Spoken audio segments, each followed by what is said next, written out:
আসসালামু আলাইকুম রহমতুল্লাহ। ওয়ালাইকুম আসসালাম ওয়া রাহমাতুল্লাহি ওয়া হুজুর বারাকাতুহু। কেমন আছেন? আলহামদুলিল্লাহ, আল্লাহ ভালো আছি।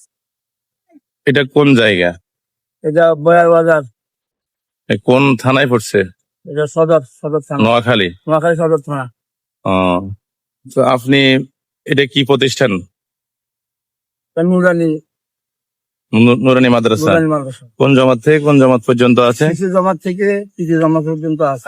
ভবিষ্যৎ কোনো পরিকল্পনা আছে নি? ভবিষ্যতে পরিকল্পনা আছে, জমাত লাইন করার পরিকল্পনা আছে এবং হেফাজত। এটা কত সালে প্রতিষ্ঠিত মাদ্রাসাটা? 1992 সাল থেকে। 93 সালে, অনেক পুরাতন মাদ্রাসা। জি, মাদ্রাসাটা এখন যে পর্যায়ে আছে, এখন অর্থনৈতিক কোনো সংকট আছে কিনা? হ্যাঁ, অর্থনৈতিক সংকট আছে। আমাদের যে পরিমাণ আমাদের অর্থ আছে, সেই পরিমাণ অর্থ দিয়ে আমরা এই পর্যন্ত গড় করছি এবং বাকিটা এখন অর্থের অভাবে। মানে এটা সেমি ফাঁকা নতুন ভবন না? হ্যাঁ হ্যাঁ। এটাতে কত টাকা খরচ হইতে পারে আনুমানিক? এখন যে কাজ সামনে রয়েছে এখানে এখানে 7-8 লাখ টাকার 7 লক্ষ টাকার কাজ। কাজ। তো এই কাজটা করতে গিয়ে আপনারা কি কোনো বড় অঙ্কের কোনো অনুদান পেয়েছেন কিনা? না, আমরা কোনোখান থেকে কোনো অনুদান পাই নাই। তো এখন আমরা এই মনে করেন এটা তো একটা দিনী প্রতিষ্ঠান। জি, দিনী প্রতিষ্ঠানের নির্মাণ কাজ এবং তালিমাতকে অগ্রগতি করার জন্য আপনি মানে আপনার উদ্যোগ কি বা আপনি কি চাচ্ছেন জাতির কাছে? এখন তো আমাদের এই গড়ের কারণে আমরা আজকে দিন পর্যন্ত ছাত্রছাত্রীকে বসা ভয় পাচ্ছি না, কষ্ট হচ্ছে। কষ্ট হচ্ছে এবং ছাত্রছাত্রীর পড়ালেখার ক্ষতি হইতেছে। ক্ষতি হচ্ছে।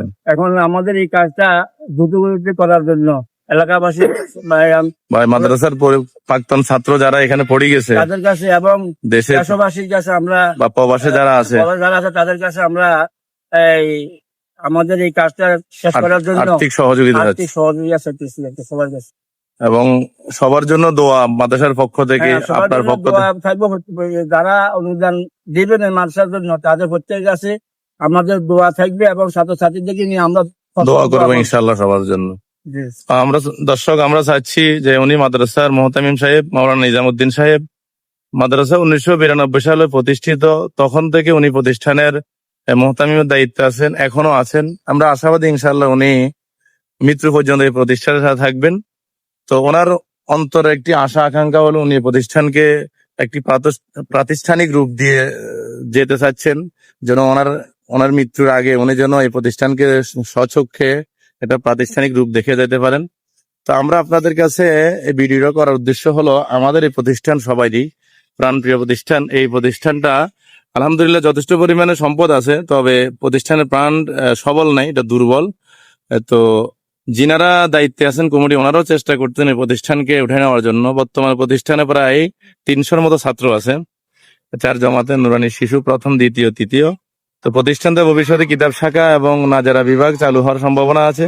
এই ঘরটা হয়ে গেলে ইনশাল্লাহ আমাদের আরো ঘরের প্রয়োজন এবং এই মাদ্রাসার বাউন্ডারি প্রয়োজন ছাত্রছাত্রীর নিরাপত্তার জন্য। তো হুজুরা আপ্রাণ চেষ্টা করতেছেন এই প্রতিষ্ঠান থেকে হাজার হাজার ছাত্র 92 থেকে এ পর্যন্ত হাজার হাজার ছাত্র এখান থেকে পড়ে গিয়েছেন। তো হুজুর সবার প্রতি আকুল আবেদন জানাচ্ছেন, এজন্য এই মাদ্রাসায় অনেক ছাত্র প্রতিষ্ঠিত হয়েছে। দেশে আছেন, প্রবাসে আছেন, ব্যবসায়ী আছেন, চাকরিজীবী আছেন এবং অনেক বড় বড় শিল্পপতি আছেন যারা এখানে পড়ে গিয়ে প্রতিষ্ঠিত হয়েছেন। তো সবার প্রতি হুজুরের পক্ষ থেকে একটি আবেদন হলো যেন সবাই এই প্রতিষ্ঠানের প্রতি সুনজর রাখেন। প্রতিষ্ঠানের এই ভিডিওটার নিচে হুজুরের পার্সোনাল নাম্বার দেওয়া থাকবে, যে মাদ্রাসার নাম্বার দেওয়া থাকবে। যারা এই প্রতিষ্ঠানের দান অনুদান দিবেন, সহযোগিতা করবেন, হুজুরের সাথে যোগাযোগ করবেন। হুজুরের বিকাশ নাম্বার দেওয়া থাকবে, ওই বিকাশ নাম্বারে যোগাযোগ করে আর্থিক সহযোগিতা অনুদান দেওয়ার জন্য আমরা সকলের প্রতি উদাত্ত আহ্বান জানাচ্ছি, আকুল আবেদন জানাচ্ছি। ধন্যবাদ সবাইকে। সবাই প্রতিষ্ঠানের জন্য দোয়া করবেন, আমরা আপনাদের জন্য দোয়া করবো। আল্লাহ যেন আপনাদেরকে সমস্ত বালা মুসিবত থেকে হেফাজত করে। আসসালামু আলাইকুম।